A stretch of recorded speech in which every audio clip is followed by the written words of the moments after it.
বন্ধুসকল, আজিৰ ভিডিঅ'টোত আমি কেইটামান ভুল ধাৰণাৰ বিষয়ে জানিম যিবোৰ প্ৰায় আমি সদায় শুনি থাকোঁ বা বিশ্বাস কৰোঁ। বিভিন্ন কাৰণত আমি এনে ধাৰণাবোৰৰ প্ৰতি বিশ্বাস স্থাপন কৰোঁ। আহক তেন্তে আমি এই ভুল ধাৰণা কেইটাৰ বিষয়ে জানো।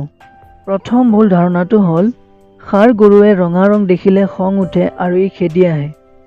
আপুনি যদি বিশ্বাস কৰে যে ষাঁড় গৰুৰ কাজিয়া খেলত থকা লোকজনে যেতিয়া ৰঙা কাপোৰখন জোকাৰি জোকাৰি ষাঁড় গৰুক খং উঠাব খোজে আৰু গৰুটোৱে খেদি আহে, তেন্তে গৰুটোৱে আচলতে ৰঙা ৰঙৰ বাবে খেদি নাহে। ষাঁড় গৰু উজ্জ্বল ৰঙৰ প্ৰতি বৰ সংবেদনশীল। যিকোনো উজ্জ্বল ৰঙে ইয়াক আকৰ্ষণ কৰিব পাৰে। আমেৰিকাৰ ছায়েন্স গাইডৰ মতে গৰু, মহৰ দৰে ষাঁড় গৰুৱেও ৰঙা আৰু সেউজীয়া ৰং চিনি নাপায়। যিকোনো উজ্জ্বল ৰঙৰ কাপোৰ যদি ইয়াৰ আগত জোকাৰি থকা হয়, তেন্তে ইয়াৰ খং উঠে আৰু খেদি আহে। দ্বিতীয় ভুল ধাৰণাটো হ'ল আমি আমাৰ 10% ব্ৰেইনহে ব্যৱহাৰ কৰোঁ। বেছি সংখ্যক লোকে এইটো বিশ্বাস কৰে যে মানুহৰ ব্ৰেইনৰ বা মস্তিষ্কৰ কেৱল 10%হে ব্যৱহাৰ কৰে। কিন্তু এইটো এটা ভুল ধাৰণাৰ বাহিৰে আন একো নহয়। আমেৰিকাৰ স্নায়ু বিজ্ঞানী বেৰী গৰ্ডনে চাইণ্টিফিক আমেৰিকা আলোচনীখনত এইটো স্পষ্টভাৱে উল্লেখ কৰিছে।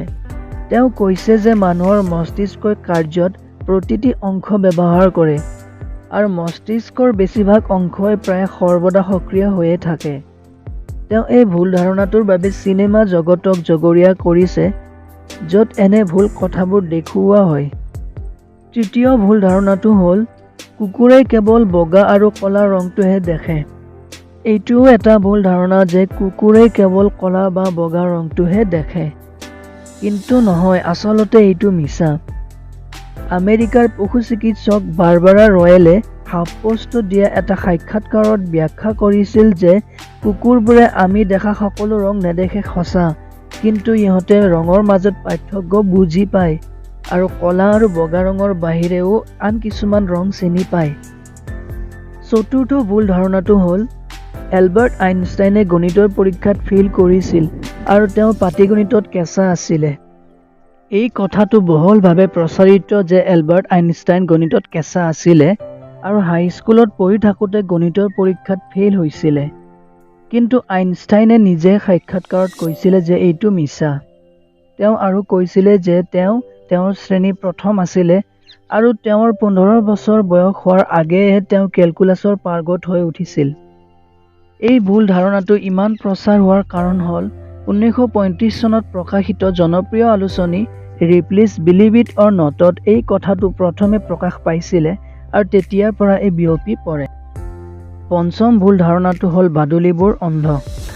আমাৰ জনপ্ৰিয় বিশ্বাস আছে যে বাদুলিয়ে দেখা নাপায় আৰু ইয়াক লৈ ইংৰাজী ভাষাত জতুৱা ঠাঁচো আছে, যেনে এজ ব্লাইণ্ড এজ বেট, অৰ্থাৎ বাদুলিৰ দৰে অন্ধ।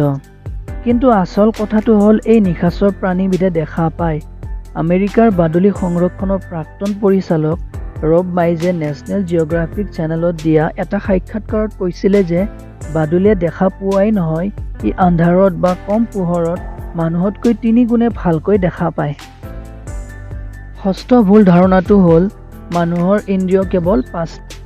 আমি সকলোৱে জানো যে আমাৰ ইন্দ্ৰিয় 5টা, যেনে চকু, কাণ, নাক, জিভা আৰু ছাল। এইটো আমি সৰুতেই পঢ়িবলৈ পাইছোঁ।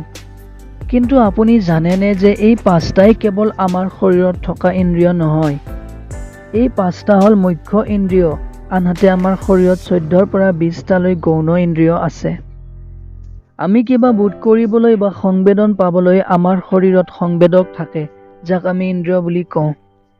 যেনেকৈ চাবলৈ আমি চকু ইন্দ্ৰিয়টো ব্যৱহাৰ কৰোঁ, ঠিক তেনেদৰে বাকী আন ইন্দ্ৰিয় ব্যৱহাৰ কৰোঁ।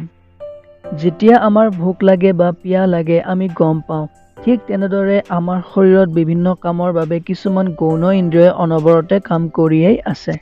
আজিলৈ ইমানেই বন্ধুসকল। ভিডিঅ'টো লাইক আৰু শ্বেয়াৰ কৰিব আৰু এনেকুৱা জ্ঞানবৰ্ধক ভিডিঅ' চাবলৈ আমাৰ চেনেলটো ছাবস্ক্ৰাইব কৰিব। ধন্যবাদ।